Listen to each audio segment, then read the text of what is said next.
It's Tuesday on Your View. Welcome to the show. I am Moriah Afolabi Brown. As always, I have the ladies with me. Hello. Good morning, birthday girl. How you doing? Good morning. How are you today? Thank you. I'm very well. I'm very well. Good. I hear your party was off the hook. I don't understand how Instagram or Zoom party can be off the hook. Yeah. I don't participate in parties like that. Like that. Yeah, that day, another day. It's either I'm at the party enjoying or I'm sleeping. Well, thanks. I saw your hand. Congratulations. Congratulations. Thank you. I'm happy for you. You're coming. Yes. You're coming there. I'm getting there.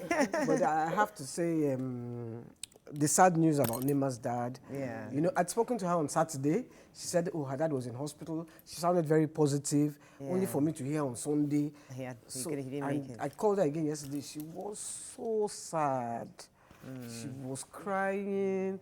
On Sunday, she felt, because I called her on Sunday, she was okay. Yeah. I think she was, the plans, shock, and then she was planning the burial. So she was okay.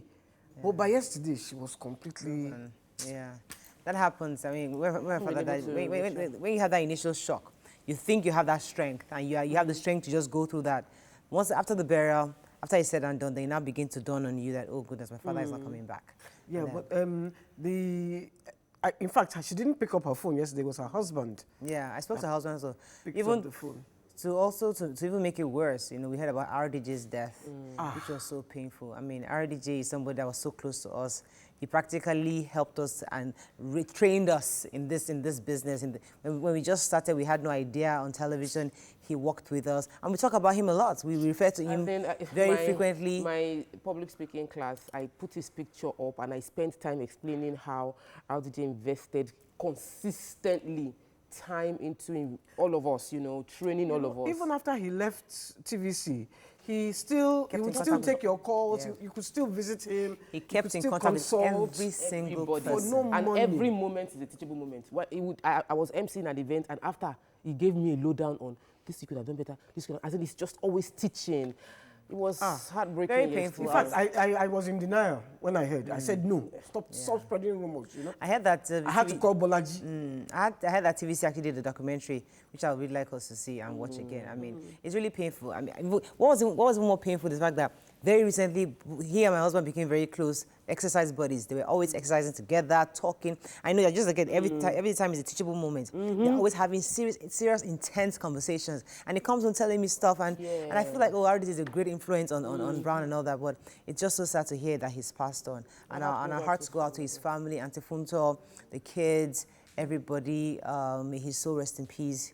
That man was a good man. He lived a good life. Impactful life. Impactful. So many of us were raised and trained by him. I'm still in shock. Yeah. I just sent him pictures of my grandchildren. He was telling me, they are beautiful. Just on Tuesday. Oh, right. We need honestly. So sad.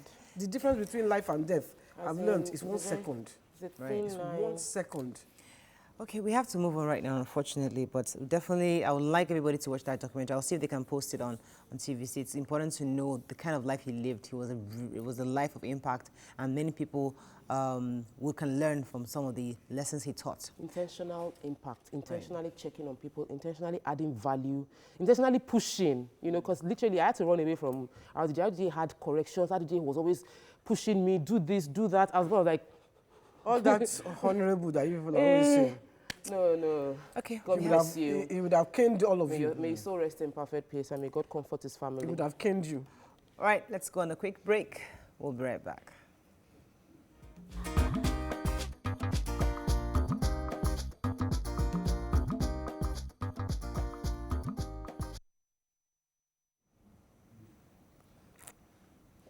Okay, we're going to start with Punch.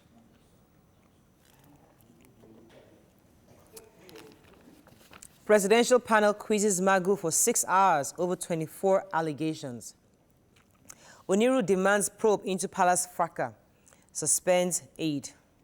Sheitan reported rape incident to me in 2018, says Debanje's ex-manager. Primary 6, GSS3, SS3 pupils resume in Oyo. FG writes off 4.2 billion naira debt for radio and TV stations. I'll work against Akeredolu's re-elections, SSG says after his resignation. We may propose fresh lockdown after 2 weeks, says task force. And 774,000 jobs, only NDE will recruit, says Lawan. Interesting article. Okay, which story are we start with? Let's start with the Debanj story, or which story you want to start with? Please, let's start with the Magu story. That's the headline. Oh, yeah. Our dear EFCC boss. What happened? It was in the old EFCC building when the DSS came with their operatives and they asked him to come for. So he says, oh, no problem, I will come. He says, no, come now. Come. And he said, Then his men started to resist. They cocked their guns, asked him to get into his car, and they asked his driver to get down, and they drove him to the presidential villa. There was news that he was arrested, but the DSS has come out to say he was not arrested. He was only invited for a conversation, just to talk on the allegation. Invited by force. He was invited to come and face the panel. They said they actually invited him before, and he hasn't been responding. Right. And this time, it was by... Okay, let's take another story. For 6 hours. Yeah, there are a lot of political undertones, but I just want the facts to be out. If he's guilty of any malpractice, then he should face the law. Okay, In fact, it should be a hot topic because there's so many things. The breakdown of him living above his means. Yeah, it's a hot topic. Let's take a few other stories. Let's move on to... So let's take the Debanj story. Right. Debanj has been accused by Sheiton Babatayo on Twitter. He's been on and on for a long time. Now a story is being corroborated by Debanj's former manager Debanj's former manager that they're validating some parts of Sheiton's story. He also reported that he heard that Sheiton reported to him at that time that she was raped, but that she wasn't going to pursue the case.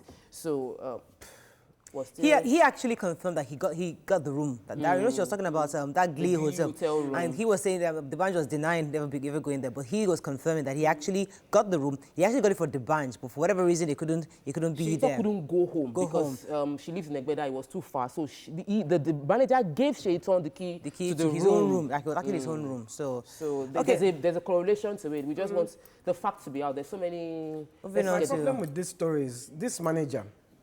Does he know that he's liable? Of course he heard. Because he heard and he didn't report. Right. Because if you hear a case of rape and you don't report it... but the person, the rapist wasn't going to pursue it further. So why is he coming out with story Because now? she has come out now. And so just to corroborate her story, I guess. I mean, just to support her claims. Moving on now to The Nation. EFCC chair, Magu detained.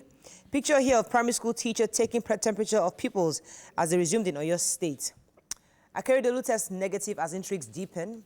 FG asked states to reopen schools. Hiring of 774,000 remains suspended, says Lawan. Interestingly, last week we read, according to the story, that the governor of Ondo State tested positive. Just last week? Under 7 days, he's negative. I thought this whole thing was a 14-day, 21-day process. Well, it depends. He could have had it before he tested. Do you understand? If he had had it like maybe 7 or 14 days before he tested positive, you know, he can now test negative within 7 days. I don't know. Yeah, I'm just saying. Assuming that might be. We can read a lot of meanings into these things, YK, but let's not go there. Let's pick another story. So, due to COVID-19, the federal government has given TV stations and radio stations... Yeah, I didn't read that. The government forgives 60%. Yes, 7.8 billion deaths to salvage them because many of them have reported that the income has dropped. And so, Alhaji Lai Mohammed, in the company of the NBC boss, Professor Armstrong... Gachaba has given this just to radio stations and TV stations. They said they excluded pay TV because those ones have still been. So the total debt is about 7.8 billion, but so they're taking off 4 point something. They're taking 40% off. No, they're taking off 60%. So what happens is that you have to pay the remaining 40% within 3 months to be eligible. Once after 3 months, then you go back to the normal fee already. But they're giving us 3 months to pay 40% of what we owe them, which is good stuff. I mean, it's good. The government is doing a few things. I'm aware NAFDAC registration has crashed. There are a few things they are doing that this even licensing fees that's reduced. To get TV license. So I'm happy about that. That's good news. Okay, let's move on to Daily Sun. EFCC in eye of storm. We talked about that already. WASI holds August 4th to September 5th, says federal government. PDP, APC will never stop Igbo presidency. COVID-19, FG issues guidelines for campaign and elections. Ohaneze youth slam Kanu over call to attack Nwodo. And COVID-19, Akeredolu test negative, appoints new SSG. Okay, which story are we taking here? So the WAEC is going to start, they've released the date that it will be in August. 4th of August. Yes, 4th of August till September. They also intend to do, the NECO would be, NECO is currently ongoing, exams for NECO is currently ongoing, and that they'll be releasing more information concerning when the National Business Technical Education Board will be announced, that when they will do their own exams. So please, parents, give your children as much information as possible because they are going into the eye. I don't even understand. I mean, how are you going to do exams? Because they'll be delayed for a year. I know. Okay. If they don't do the exams, they'll be delayed for a year. My point is that we've been locked down for a few months now. But aren't they doing online? Not all of them are doing online. Not all of them, not public So are you like schools. expecting them to just learn by themselves and then come for examinations? I'm not sure how that sits. How it works. Because failure rate is already high without including... They were not taught, and suddenly they have to write exams. So has anybody considered the fact that... My own problem with this, that everyone is fighting, oh, let's go back to school. You see, if one passes away, you cannot write exam. If you catch COVID-19, you cannot write exam. Exactly. You will be there. If the person dies, they cannot write exam. So what is the rush? Take things easy. Take things easy. Exactly. This thing is serious. Totally agree with you, Ike. So the leader of MASOB, Uchenna Madu, has spoken up concerning the push for the Igbo presidency in 2023, saying that APC and PDP will not support an Igbo candidacy and that we should stop wishful thinking. And that's the essence of the entire conversation. Well, I think in a related story, they're also saying that obviously the other group that started is obviously wrong and that is illegal for CAC to actually register them, and that they're going to ensure for Igbo presidency coming forward 2023. Moving on to Daily Trust. Salami's panel quizzes Magu, says recommended sack. Actually may recommend sack. Solar-powered kiosks produced for farmers and agripreneurs in Lagos. Buhari's 774,000 jobs scheme remains suspended, says Senate. Bandits kill 15 farmers in Katsina, and here you can see the picture. Vegetable and fruit hawkers between stagnant water on a railway track at Oshodi in Lagos State. This is a very, very appalling picture of Oshodi, and something must be done quickly to prevent So I know that area very well. I know that under Fashola, the entire place was cleared off of every commerce that they were not allowed to do display their goods or sell there. But apparently they are back by the railway. And of course, because of the repair that the last administration carried out, the railway they had holes in between, so water is there. I think that the local government chairmen that are in charge of this local government should be held accountable for this. Sometimes we put so much pressure on the government. The people, the community leaders collect money from market men every day. We see it in K2 market, we're seeing it here, we see it in My 12 market. There's a whole lot that can be done locally among the local women organizers, the yaolojas, and not just for campaign period. These local government people, what is their work? They collect Okada money and collect... what is their work? That's why they need to give them that independence, because they actually are the third arm. Right, they're making money from those. If you count how much they get from Okadas on a daily basis, they collect money from Okadas every day. Every bike person would complain to you. You see that one in Ifo?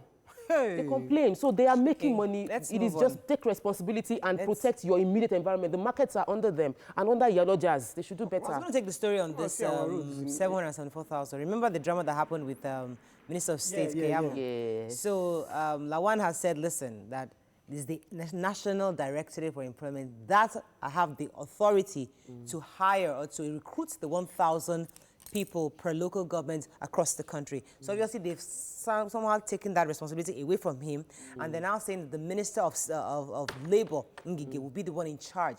So I don't know how that works, because it's almost like you're now undermining the authority of the executive, because he had the responsibility, we're told, as Minister of State, to handle the recruitment. But the issue the Senate had with him, or the House had with him, was the fact that he wasn't willing to disclose how the committee for selection was recruited or was selected. So that was the issue they're having. And now they're now saying it's the NDE's responsibility also asked him to recruit. Disclose how he wants to share the money or no money or whatever. The position, the job opportunity. He said he didn't have fair hearing. That he didn't have fair hearing. Well, I don't know. For me, I don't know. I shouldn't be giving my opinion on this, but the truth is that for me, it was just a fight of egos it came across, because come and tell us how you recruited. That is a simple question. Enter the room. His issue was that they did not want the media to follow him. Yes, that he wouldn't have fair hearing. They openly accused him, implied that the process was not done equitably. Now you're not telling him to come inside the room to tell us. So that was the issue. But I don't know. But either way, this thing should not be this difficult. Let's put the interest of the people above personal interest, leadership. Oh, this is their wahala. Our final paper, unfortunately, we run out of time, but I want to take a story in Vanguard. I don't know why if YK took that story, or read that story. Court remands Enugu couple over abuse of a 10-year-old girl. This couple, Enugu couple over abuse of a 10-year-old girl. This couple, I wanted to get the name. I thought you would have read that. I didn't see the Vanguard, actually. Is it that one that they knocked the nail into? No, iron. No. This couple, they went to go and use iron, hot iron, pressed it on their house, on the help. They help in the house. A 10-year-old child. So, Mara, the truth is, we know that arrested. I'm happy they're arrested, and I'm happy we're talking about it, but this is not new, and it's not the first time. People even do it to their children, and we've said over and over again on this show, such corporal punishments are wrong. Don't use iron to punish your child. I've heard, hot iron, they do it. I've heard it. They feel like I'm sure it's the same one that they used the nail in her head as well, because I'd seen that one over the weekend, on this social media, and you see, it is evil. Children are children. They will do things. What you cannot do to your child, don't do to another person's child. Even if you can do it to your child, don't do it. It's wrong. Even if you can do it to your child, don't do it. Unfortunately, that's all we can take on front page review. They will not try it with their children now. Back in the day, they used to do it. Now when you said it, I now remembered. I know somebody that used to threaten. Yes, she won't come close. I'll use hot iron.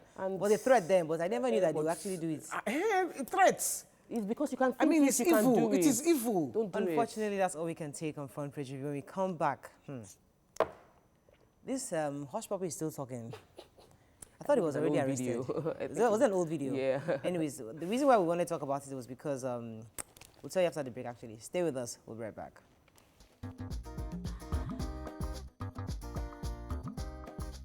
Stay tuned. Your View will be right back.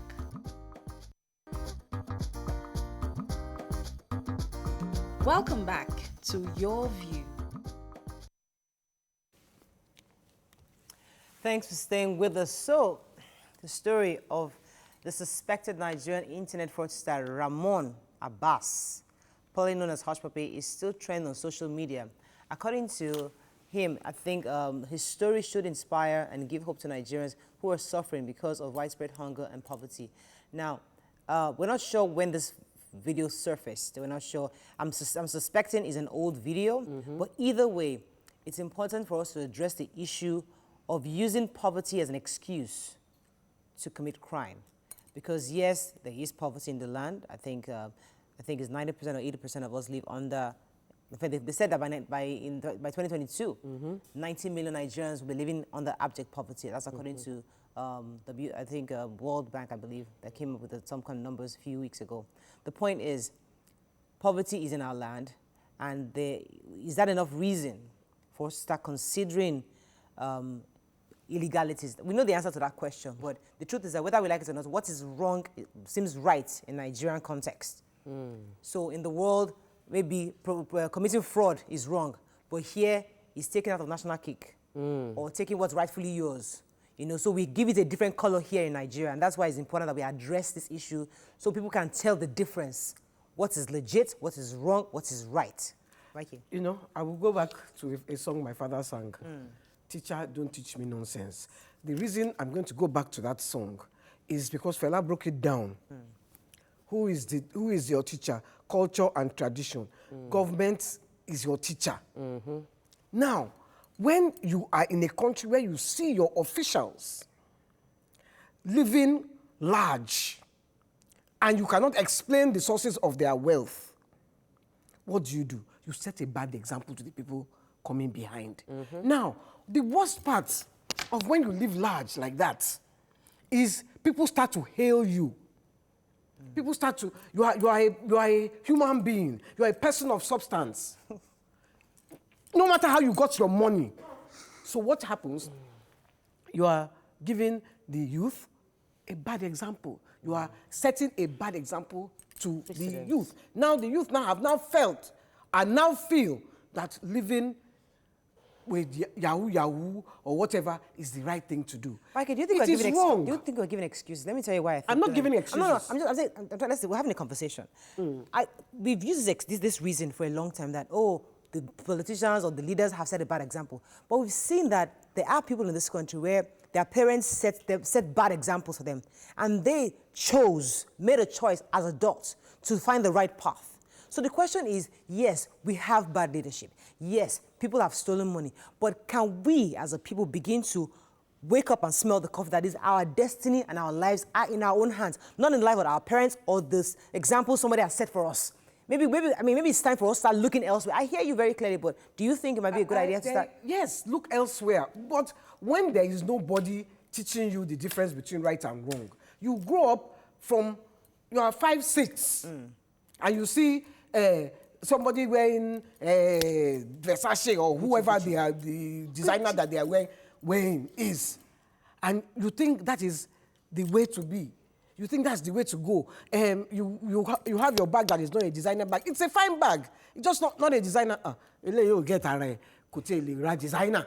That's how we think. That's how our youth think today. So you see an 18-year-old girl wanting to hold a bag that even her father cannot buy, or her mother. Do you understand? I get you. So, talk about your thoughts on this. For me, I think that we need to spend more time hailing and appreciating and extolling the virtues of people like Mr. Ikenna Nweke, the man from Japan that found money and returned it. We need to celebrate so much of these people that we would outweigh the noise, because you see, Gucci is Gucci. You can't wear Gucci and you can't look away from it. It's glamorous, and we are, by virtue of the way we are wired, we are attracted to things that look good and look fine, except you put more value on non-physical substance things. Except as a society, we decide to appreciate and extol and not give awards or hobnob around. Hush Puppy had every politician that goes to, a lot of politicians that were going to Dubai were hobnobbing, celebrities were hobnobbing around him. So it was like the center of attention. But we're not extolling, and I'm happy the president acknowledged Ikenna Nweke. But aside from that. Let me pause you for a second, because I want us to direct this conversation the way so that people can get the meat from it. The gentleman you said we should acknowledge, a young person sees that gentleman saying, how many houses does he have? What is there to extol? Yes, okay, he returned the money. He's the foolish one to do that, because they were in his shoes, they might not return that money. Listen, I want us to talk about successful people who are successful legitimately. And because young people see this wealth, they see the affluence, and they want it also. But they don't want, somebody like an Nweke, for example, wouldn't inspire a young person. It does, actually it does, really does. And I think that at the end of the day, you see, that's why we'll go back to the society. When our society makes you have to buy a car, if you want to buy a brand new car, you have to first bring in the entire sum of money. If you want to rent a house, you must pay for 1 year in advance. So how can that 20-something-year-old graduate that doesn't have a job, that wants to move to Lagos, you can't afford to rent a house unless you are doing something fishy. You can't afford to. There are little things that make life convenient. You don't need to have houses. Houses is not a proof of achievement. It's good to be, we should put it in perspective. But in our society, many people live abroad, they pay for their house with over 15 years. Morayo, 30 years. 50 years to pay for their houses. So we're not, in Nigeria, you have to have 5, 10 houses. No, that's not success. That is largesse. That's greed. When you are locking down, there are politicians, there are rich people in this house that have houses in different states, under lock and key, nobody living there. So how many cars would you drive as a person? How many legs do you have? How many legs do you have? You can only drive one car at a time. We have, as a culture. Okay, one has gone for service, you need a second car. How many, you see, we celebrate rich people too much. Now, that's where I want us to get to, because the reason why I really like that, taking us to the celebration of rich people. Because that's why a young person, because someone like Nweke is not celebrated nationally. Yeah, yes, somebody was acknowledged. But the truth that everybody's not retweeting and posting and taking his picture. He's not somebody that, the point I'm trying to make is that, who are we celebrating? Who are those young people have seen and I want to be like? Is it him, or is he the man who is wearing Gucci? They see that. So it goes back to what Nima had said. We need to define what success Let's get the definition. What exactly is success? What is fruitfulness? What is happiness? What's joy? In Those are Nigeria, things you we are need to either define. very rich or you're poor. That's the challenge. We don't have a room for middle class. And we don't have, in other developed countries, there are middle class people that they work, they live off their income, they pay their mortgages, they can buy a new car when they want to live off there is middle class in Nigeria. Don't say that because you are middle class. Okay. You are not poor. If you want to compare yourself to poor people, I will take you to where poor people are living. There is middle class. There is lower middle class, there is upper middle class in this Nigeria. That you must never fall ill because we don't have the structure. You are not poor. There's no health. There's no health structure. Poor. Any poor person, even middle class, even rich person, except you are extremely rich, you are one sickness away from pure poverty. One sickness is just diabetes or kidney issue. That's a society that does not encourage you. So you have to be. I want to buy my own house, and I cannot buy. There are people that cannot even rent. I know, and that's the sad reality. And they are hardworking. So as long as society, you're not getting me. As a society, YK, I'm working hard. I am running 3 businesses I'm not denying all and yet I cannot afford to buy a brand new car. Not that I cannot afford to, but because I have to pay for the entire 20 million or 50 million upfront. So if I have a way to, and if somebody looks at me now and I cruise in with a brand new car, I will be hailed. You keep making that point. I'm going to come back to that. I'm going to address that. Let me take this call from Hassan. Hassan, are you there? I'm here. Thanks for calling. Go ahead, please. Good morning, Morayo. Good morning, YK. Good morning. Please, let us be frank with ourselves. You see, I see no reason why somebody should blame government for its misdeeds. It's a way of trying to run away from realities. A thief is a thief. Yeah. A 419er is a 419er. And he decided to be a 419er. Parents give their children good upbringing. Forget about government. We knew our leadership is bad, yes. But that does not make us to be bad people. What is very clear here, let me quote for you from Albert Einstein. He said, society is not evil because of bad people. No, it's because of people that saw the bad things happening without doing anything. The most important thing is for all of us to rise up and fight against all this form of 419, all sorts of misdeeds in our society. And society will be better for it. One thing I want to add to this issue is this. We knew we have bad leadership, but that does not make YK a bad leader. That does not make Morayo a bad leader. That does not make Tope a bad leader. So why should people be using that as a flimsy excuse? Okay. It's a flimsy excuse. As far as I'm... Thank you very much, Hassan. I was going to respond to the fact that, you see, in this our country, a few years ago, we were trying to get something as simple as ID card, national ID card. It took us forever to do it. Yes, they did work. Yeah, you see, but the point I'm trying to make is that you're referencing the US, for example, that there's a mortgage scheme, you can pay over 30 years. It's because they have a solid social security where they have all your details and all your records.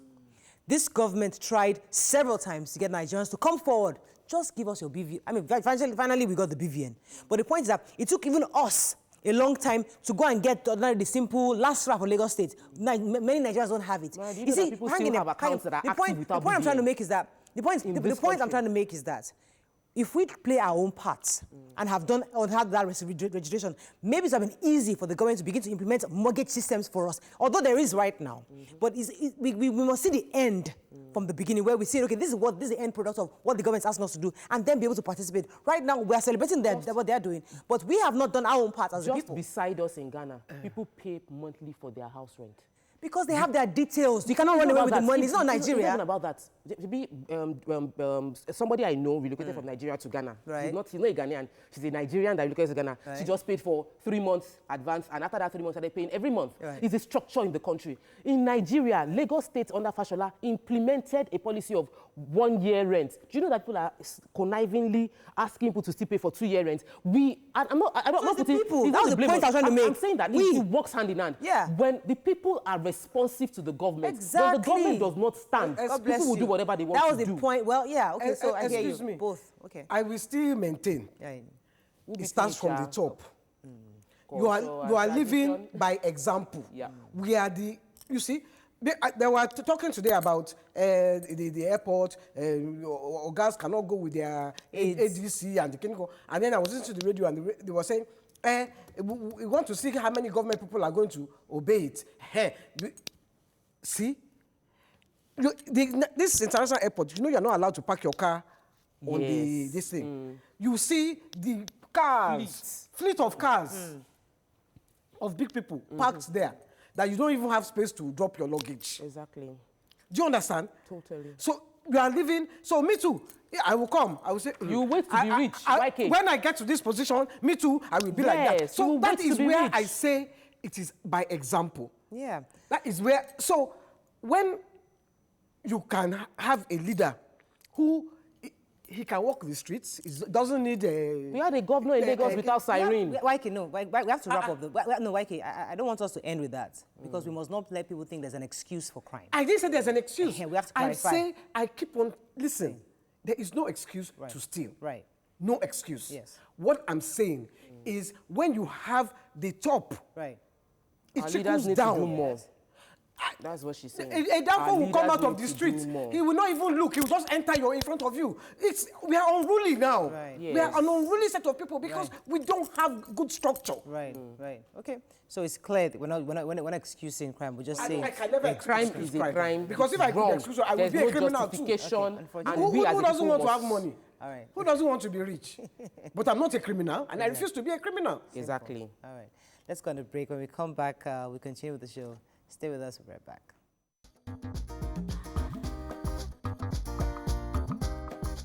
Stay tuned. Your View will be right back. Welcome back to Your View.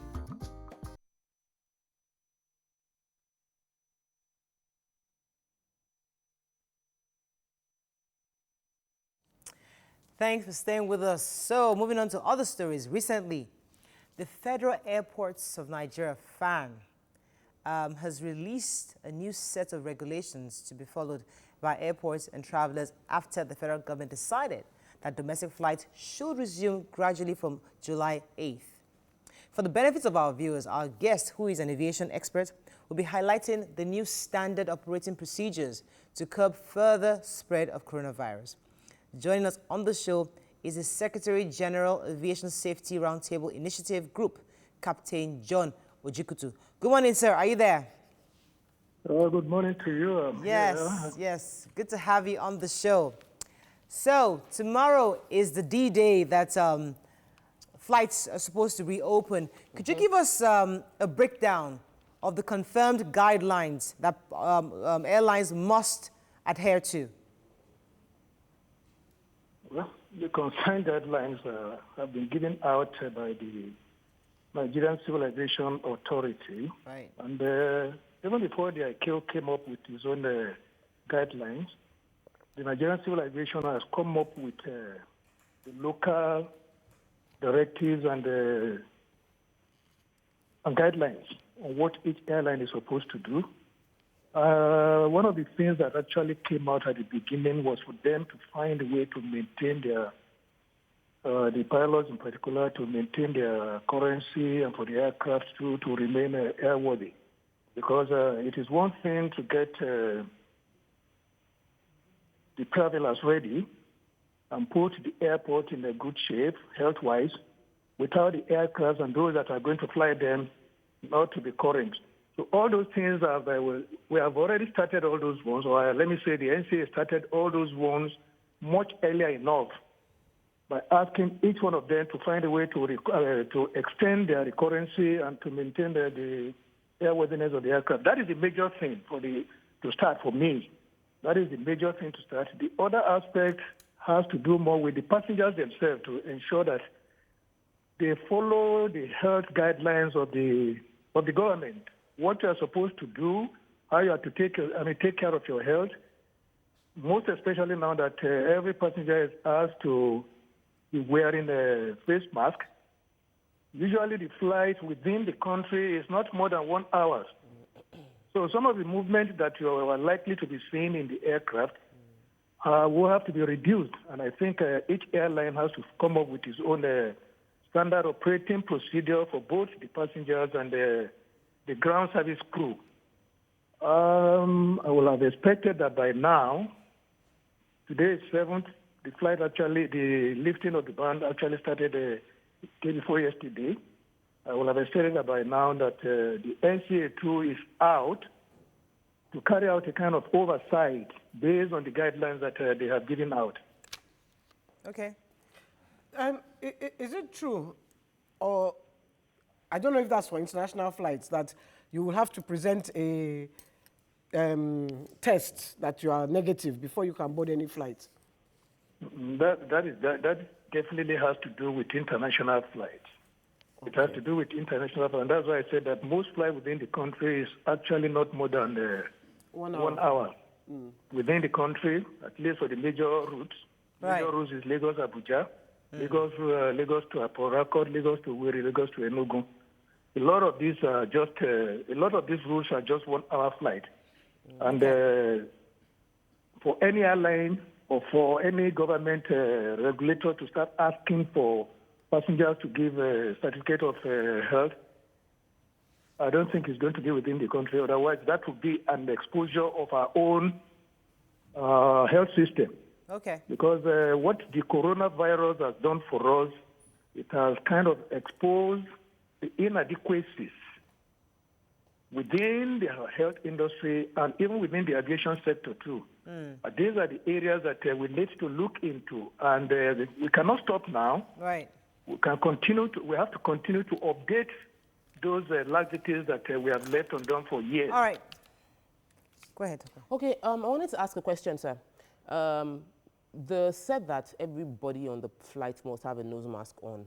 I'm wondering if they intend to rearrange the chairs, because I've sat in our local flights and we're pretty close. So even with the nose mask on, are we going to, is there going to be a rearranging, social distancing within the seats? Because I've also been told that the cost would also increase, that people will be paying as much as double the cost before lockdown for the same distance. So I wanted to understand, why are we going to be paying double if they're not rearranging the seats, if we're all still going to use nose masks? Can you please explain what's going on there to us? Thank you. From what I gathered up to yesterday night, I think up to yesterday night, even before I slept, I've never been able to have the chance to know what was the outcome of the meeting yesterday. Okay. I'm not in NCAA, neither am I an airline operator. But I was following up some of the things that were going that up to yesterday, they were still talking about the issue of social distance inside the aircraft. If there's going to be, if government is going to force it on them, on the airline, then the airline will be forced to increase the fare. Yes. But if government is going to find a solution to that, then the airlines will have to find a way to maintain the current fare. All right, so having said that, I cannot see a spike now on the air traveling. There are people who are still going to stay behind and watch what is happening before they start getting themselves out, sitting down with more than 3 people on a row. It will take time for an average person who are travelers to do that. But like I said, government will have to decide whether it's going to carry the burden of the financial implication is going to be on the airline, right, to create a directive that will give distancing inside the aircraft seating, right, or it will allow it at least for some time. Right. What I will have advised is that because we need to keep record of every passenger that are on every flight, just in case. Right. Now, let me move to the issue of the airports for a second. Could you give us an idea of the safety measures being considered for the airport? So, for example, once you get there, you bring out your luggage, you move into check-in points and all that. What are the measures we're putting to ensure that there's not too much touching and holding and tugging of passengers? Hugging of passengers? No, as in, what measures are you putting in place to ensure the airports in itself are safe? No, I think there have been about 2 simulation exercises in the airport, both in Lagos and Abuja. At least those are the starting point. There have been a lot of things that have been kept in place. And like I said, we are not likely to get a serious problem as against that when we start, because the number of passengers, personally, which I'm expecting, is not going to be like we used to be. The arrangement that has been made, which people are talking about 3 hours before you get to the airport, yes, but I don't think by the time you get to the airport, the number of passengers is going to be like we used to it, and that you are going to be kept waiting for 3 hours before you board. There are 2 terminals in the airport. We have the GAT and we have the GAT and we have the MM2. Each one of them has about, for instance, MM2 has about 8 exit points, and GAT has about 2 exit points. So even if you are going to board about 6 airlines at the same time, if they are spread within those 2 terminals, I don't think the issue of 3 hours is going to come in. Okay, let me rephrase my question, sir. Maybe you didn't understand. When you get to the airport, there are men trying to help you, first of all, with your luggages. Yeah. That in itself, they come, carts. carry your stuff, they take your the ticket from you, they want to tell you where to go for checking in and all that. All that activity in itself. Ones, even at the beginning, without COVID, at the beginning, those ones are touts. But they are there. They are there They now. will not be there, and I will expect that the the Nigerian Airport Authority will take care of that. Those ones are not supposed to be, and that's why I said that there has been some inadequacies in our system, even in the operation of the airport management. This one in particular is just one, which has been there for years, but it is not left for us, under the condition we find ourselves now, to start removing all those things that are not supposed to be in a modern airport. Those are touts. We have lived with it for too long a time. This is a situation where we have to get these ones out. Okay, I have to go. I'm just worried that, yes, when we start, yes, everything will look nice and perfect. But as the numbers begin to increase and it's now to full capacity, we might have an issue. So we'll probably watch and see what happens going forward. Thank you so very much, sir, for... Oh, okay, I'm told that we're still coming back to this. So let's go on a break. We'll be right back.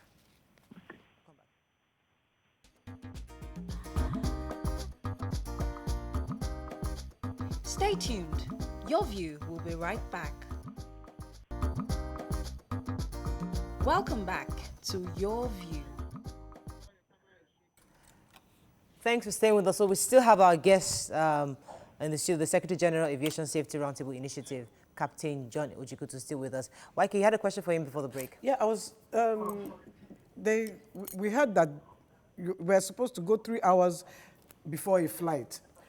If your flight is 7, that means you have to get to the airport like 4 or 5. And I'm really worried about, the queues, because right now already there are queues. I mean, well, before the airports were shut, there were queues, the lines were horrible. How are we going to actually make it for a 7 a.m. flight? Hello? Are you still there, sir? I think he's been disconnected. Hello, are you still there, sir? Nope, it's not. We lost him. Hello, sir, are you there? Captain, are you there? Okay, he's there, but maybe he muted. He's there, but the line is bad. Captain Ojikutu, are you still there? Okay, I think we lost him. Okay, so I guess we'll find out. You're right. For a 7 a.m. flight, would you now leave the house around 3 a.m. or 4 a.m. just because you want to get there 3 hours ahead of And time? if we have any NCA or fan association people watching, there needs to be intense, more training for those that will be keeping the hygiene, because everybody is coming there, and usually we need to pass on our passports. They will scan the passports. They will hand over back to us. We would give our bags to them for checking. All these interactions. Is there a way to simplify the level of interaction or the number of people you're interacting with? That I know they said they've done a demo, but does the demo capture simplifying the number of interactions so that the process is seamless, or we're only interacting with one person at the airport? Because we really need to protect ourselves and other people who are You go to the involved airport, you first go to the counter. Yes. Now, those queues already. Yes. Okay, aside from counters, when you get to the counter, subconsciously you put your arm on. Put your hand there. That's what I'm saying. You touch it. The hygiene. Maybe he just put his fingers in his nose or something, or his eyes and everything, and just put it on the counter. Everywhere. And you know, so those are little things we're not really putting into consideration. Maybe they have put it into consideration. So hopefully, I guess the doves will go out first to the airline. You know, after the Noah's Ark. The dove went to So those of you that are doves, please go to the airline. Let us see. Tell us, come back with feedback on what you see tomorrow, and then we'll take it from there. But I'm told our guest is back. Captain, are you still there? Okay, I'm still here. Yes. YK had a question. She was worried about the congestion we experience, especially now that we have to be there 3 hours ahead of time. So we understand that for starters, we might not get the congestion, but as the weeks come by, we're likely to begin to get congestions in the airlines. Are we prepared for that? I think we are prepared for that. I don't know whether you have had the opportunity. Let me just say, your media men should find a way to go to the airport and see how the airport has been arranged now for passengers. Even at the checking in, the type of crowd you see at the counter is going to be reduced by spacing. There's a lineup for you to get to the counter, even from outside. From outside, the terminal building has been arranged, and the canopy has been made on some of the, at some of the departure terminals where you go in and you stay in line, just the same way you see it happen elsewhere. Okay. There is not going to be a kind of mix-up. And like I said, as time goes on, as passengers increases, I will expect that the number of embarking, that is boarding gates in each terminal, will be increased, particularly at GAT. Like I said, GAT has about 2 boarding gates. One for Arik and the other one for Airpeace. But on the other side, MM2, there are about 8. I don't think there's going to be much problem if every passenger will behave the way they are expected to behave outside. I don't expect that there's going to be any problem. We see with the banks, thank you, Captain Ojikutu, we're hoping that they would comply better than the way the banks are, because the banks still have canopies, but everybody is crowded outside. They go inside one by and the one. queues. I mean, we have to run off, I will be too scared to go to the bank right now. No, don't worry. No, Captain, we thank you. We have to run off, unfortunately. But as we said earlier, we'll let the doves go first. And hopefully by Wednesday or by Thursday, we get feedback from how things went at the airports. And then we'll see how, if Nigerians will be really happy about going to the flying within the country for now. Thank you so much, sir, for joining us. We have to go on a break. We'll be right back.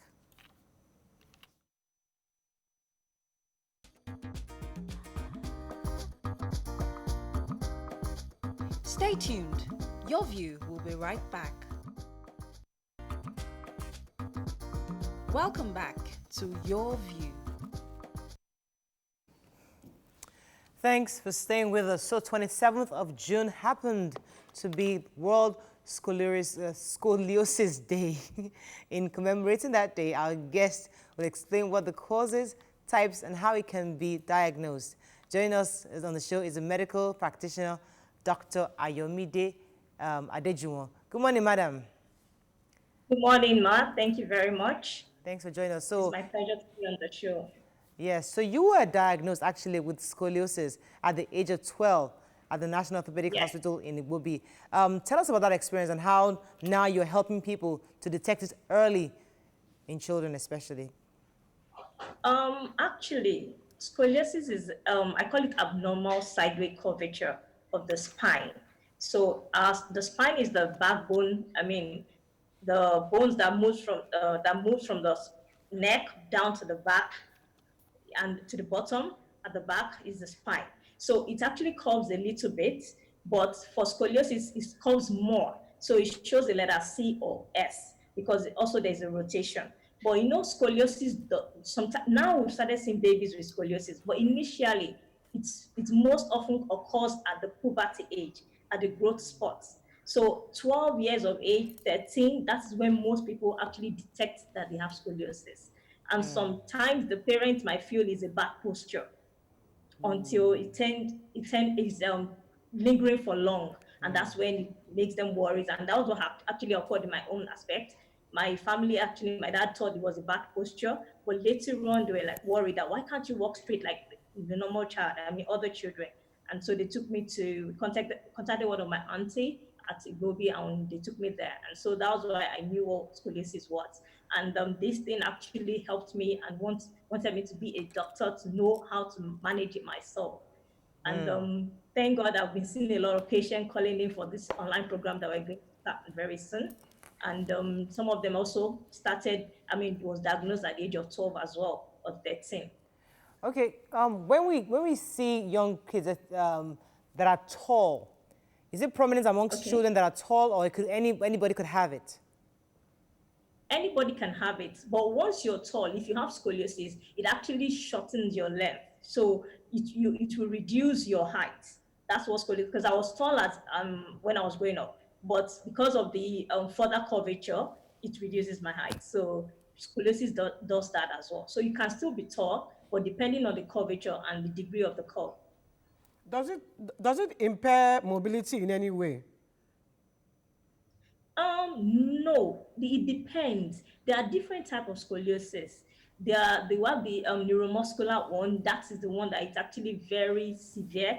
It can be caused like by polio or neuromuscular spinal bifida. So those ones are very severe. So sometimes mobility might be, I mean, it might affect their mobility, but most of the time it's only their posture that it affects. And then severe ones also affect respiratory organs as well. So it depends on the severity. So, but most of the time it shouldn't affect your mobility. Okay, I wanted to ask, is it preventable or curable? Can it be corrected if it is detected early? Some of it is hereditary, most of it is hereditary. And the other ones are not hereditary, maybe it's congenital, maybe from birth, or maybe it's from nervous system problems like the ones that causes polio and spinal bifida. But we can't prevent it. The only thing is you can reduce the curvature of the spine. So once you get detected, like after 12 years when I was diagnosed, I started using Milwaukee brace. So we didn't have that brace in Nigeria then. So my dad flew to Germany to get the brace. So that brace actually does not correct the curvature, but it reduces the curvature. So the final thing is the surgery. It's surgery that actually can make the spine straight back. So it's just surgery. Is there a time? Okay. So sorry, is there a time frame for this correction you're talking about? For a child, can you do it as an adult? The time frame. Sorry. Is there a time frame for the correction of the spine? After the surgery, the correction is immediate. It's just that they have to put a screw on your spine, so it's going to be there for life, or depending on the modality. Yeah, but without the surgery, there's no way you can make it straight. I mean, the spine. So the braces reduces the curvature, further curvature. That's what it does.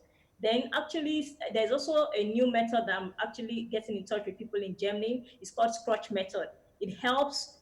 It's a physiotherapy that helps with massage and the pain. According to them, the group, they say it's also reduced the curvature as well. But surgery is the main modality of treatment. So regardless of what age the person is, at the end of the day, it has to go through surgery. Help. Yes. Interesting. Did you undergo surgery? Sorry? Did you undergo surgery to correct your scoliosis? No, I'm still living with scoliosis. At the time that was detected, we're told that we can't do the surgery then, that I was maybe too young to do the surgery, that I have to get to an age limit, maybe 18 years old, before I can do this surgery. So that was and I traveled to Russia to do my medicine. So we just left everything there. So we still have a lot of patients, living with scoliosis. So we can live with it, but you can also do the surgery. Okay. But then we didn't have surgery done in Nigeria at that time. Okay. But now they've started doing it according to the consultants at Igobi now. Okay, so I know this was not part of the plan, but since you say you're living with scoliosis, would you be willing to show us how your posture? Can we see? Can you stand? Let us see So we have an idea what we're talking about, because Nigerians always like that, we like the visual representation of what you're talking about. So, well, if you can see me, because normally because of the posture, Yes. I don't like putting on tight things. Right. So I put on free gown. Okay. You know, so this video is not going to show my full posture. Right, So it's right. I would have So Okay. but it's actually I would have I don't know the flyer actually shows we have a flyer going on. It Okay. shows how the spine curves. So I don't personally put on tighten so that people don't see this posture. So I like putting on free gown and everything like that. Right. So it's not visible on you based on what you wear. Hello? It's not visible, like we won't see you and notice there's a curve to your spine. Sorry, the line is breaking. Like, can you repeat the question again, please? I'm saying that based on what you wear, it won't be visible to people that are not aware. Till now, some people still don't know that I have scoliosis because I really don't wear tight things that much, so they don't know. But if you're a medical person, once you see me, you will know. Then if you really look at me very well, yeah, you can know. But because I don't really put on tight things, so some people still might not know that I have scoliosis. But there are some people that theirs is very severe. You can see them on the streets. Right. Even those that have lumps in the back, some of them are scoliosis already affecting it as well, because there are different types like kyphoscoliosis. Those also are the shoulder blades protrudes at the back as well. Yeah, so I was just going to ask that. So hunchbacks, that's scoliosis. People who have the hunchback. It's part of kyphoscoliosis, lordosis. You have all those ones. Yes. Now, does it affect pregnancy? Yeah. Well, normally, the spine also helps in pregnancy. So I would not say it affects or it does not affect. Literally, according to literature, it should. But to the glory of God, have a set of twins. Yay. So wow, congratulations. Of the glory. So when that was the worry of the family, especially my dad. How will you carry a child? How will you do this? How will you carry a child? How will you do this? You get married. So I had to go to India to give birth because I know definitely it's going to be high-risk pregnancy. So I didn't want to deliver in Nigeria, though I was working at Luth then. So that's it. But yeah, doctor in Nigeria, auntie. Sorry? You're a Nigerian doctor. You now went to India. Well, I wanted to go to US, but my visa, I think my visa expired, and they didn't want to renew another one for me because I was going to deliver there, and it was already obvious. So that was the reason why I had to go to India. I didn't just want to deliver in Nigeria at that time because my dad didn't want to. Don't mind her. Don't mind her. She said you are going to, because you are even making your case worse by saying you wanted to go to America. But don't mind her, understand, because you did not want to die. Doctor, I did you. I actually want to say something. Okay. Please, sorry. For scoliosis, according to literature, it does not come with any pain, only deformity, shoulder blade higher than the other, and the waistline. But as a patient living with scoliosis and as a doctor, I found out that we've been having pains all through. Because during my medical study in Russia, I was having a physiotherapy session, and some of the patients that have been calling for this online program, even some of them one of them is a medical doctor, and she also told me that she feels that pain. But the consultant and the surgeon says it's a discomfort, so it's another thing on its own. So during my pregnancy, I did not feel that pain. So throughout my pregnancy, I really want to give God all the glory because the pain is actually much. Wow. But, well, according to surgeons, it says that scoliosis does not give pain, it's just discomfort. Right. So that's another. I'm happy about your testimony, and really many people will probably receive healing from just listening to that. But from the medical perspective and nutritional perspective, I wanted to ask, are there things you could probably be eating or you could eat that will prevent the onset of this? Or are there things that even if you discover early enough, you can start eating those things, maybe high in calcium, whatever it is, that might prevent it from getting into being the hunchback level? No. I've told you scoliosis is the main cause of scoliosis is idiopathic. We call it idiopathic. That means the cause is unknown. Most type of scoliosis is idiopathic. We don't know the cause. And but we've known that most of it is hereditary. Okay. Hereditary, maybe mostly from the paternal side, is hereditary. So there is nothing you eat or nothing you do that can, prevent it. It comes naturally. So the cause is still yet unknown, and then most of it is hereditary. At least my brother's daughter, I've done our own surgery for scoliosis. That's in my family as well. So some people might have it maybe from their generation and they never knew. Let me take this call from Yakub. Yakub, are you there? Thanks for calling. Yakub. Hello, good morning. Good morning. Thanks for calling. Go ahead, please. Good morning, Mario. Please, I'm sorry to take you back to what Sister Annie said earlier about the reopening of the school, because it's just so concerned to my heart as well. You see, Sister Annie has said it all. I don't see a reason why the government should rush into open our school, because the important thing is that Sister Annie mentioned earlier is that the president that lives life is the one that we're going to sit for the exam. Yes, I really support that opinion. Because if our children go to that school, or because they want to fight for the exam, they can't control themselves. And then, Morali, I want to ask the question. They want to rush to open this school. What is the parameter being put in place for these children? What is the parameter? Some of the schools, they don't even have running water. And then they want to send them to an environment all because they want to start for the exam. They should think twice. They should think twice. I want to. Thank you very much, Jakub. Go ahead, talk. So I wanted to ask the doctor concerning the age. If you said most people discover that they have this disease from around 12, where they have the growth spurt in height. Is there a particular age where if a child gets to like maybe 18 or 20 and you didn't notice any curvature, means that they've escaped falling into this diagnosis? Is there age range? Thank you for that. Yeah, thank you for that question. Normally, it's if you're going to have scoliosis, it will start from your growth age, or maybe from childhood, 12, 13, 15. Anybody, let me just give you a scenario. Somebody told me that, she was diagnosed with scoliosis at the age of 20, 25 or 23. But that doesn't mean that the person did not have scoliosis ever since. Oh. So there is no way that you get diagnosed for scoliosis at the age of 30. It has started, it has been there. You just didn't go for the diagnosis or go to the doctor. You thought it was a bad posture. So if it's going to be there, it would have started from maybe 12, or now we've started seeing babies with scoliosis. So normally the age is from 12, 13. We call that adolescent scoliosis.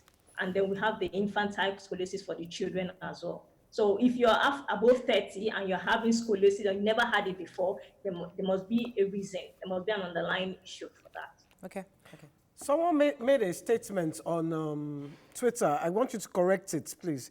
He said his name is Adekunle Skudus. He says, while it might be an insidious onset, a good number of cases have been linked to poor biomechanics of the body, which eventually translates to the spine.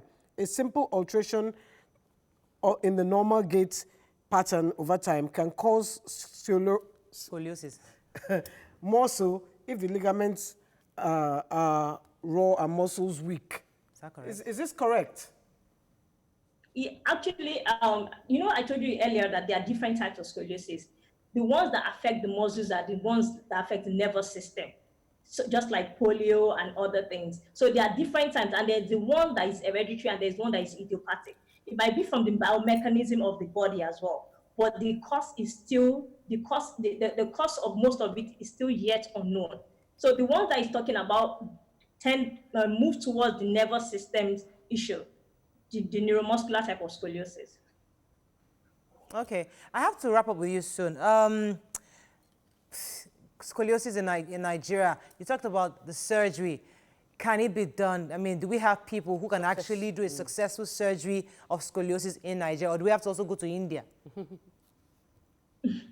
No. Actually, we work in conjunction with National Orthopedic Hospital, Igobi, and I've spoken with some of the surgeons there. I saw the CMD, I think 2 weeks ago, and they told me that scoliosis, and now they do the surgery in Nigeria. So you don't have to fly to Chennai, or because most of the doctors also trained in India as well. So you can do the scoliosis in Nigeria here, and that's what we are actually looking forward to for most of our patients as well. Is it affordable? Well, I don't think it's going to be affordable, because even when you do it overseas, it's millions of dollars. But in Nigeria, it shouldn't be less than 2-3 million, I think so. I Naira. really don't know the exact figure. Yes, nothing less than. I mean, nothing less than that. Yes. So I feel so. That's expensive. Yes. That's extremely expensive. 3 million. So for those of us that cannot afford the surgery, so what's the worst case scenario? We then have a hunchback, or we live with that bent all our lives? Or what exactly is the worst case scenario? Okay. No, it depends. If you're doing medical checkup and you don't have any complications with it, and you can, if you still want to do the surgery, of course, that's why the NGO is there. We can always look at how to get sponsors to support for the surgery, and that is if it's really affecting or diminishing your health. Yeah, but some people still live with scoliosis. But if you want to do the surgery, if you don't have the financial capability to do that, but we have to also weigh options as well. If it's really affecting your health, because it also affects the respiratory organs as well. So we know that one, depending on the curvature of the spine. So it's a different thing entirely. Some people still live with it and get it done. Some people are scared of surgery. At the time, I was scared of surgery. I didn't want to go into the surgery because I didn't even know what to do. I was like, I'm okay. So some people are living with it like that. But if you want to go for the surgery, it's expensive. Well, we can look for how to raise funds and get supporters to help us with it. Unfortunately, that's all we can take on the show. Thank you so much, Doctor, for Thank you. How old are your twins? Oh, she missed that. Okay. All right, that's all we can take. We've been speaking with the medical practitioner, Dr. Ayomide Adejuwon. Let's wrap up. Have a fabulous. Why do you have any tweets for us? No, I was just wondering that if you do the operation and and it's a failure, what happens? That's what I wanted to ask her. You know, May it not be a failure. May it not be a failure. Especially in Nigeria. It's fine. And I tried to by accident. Because that's your accident. It was in Nigeria. You are gone. You'll be with the angels right now. I like you've been dead or you'll be on wheelchair or something. That's all we can take. Have a fabulous day. We'll see you tomorrow. Bye for now.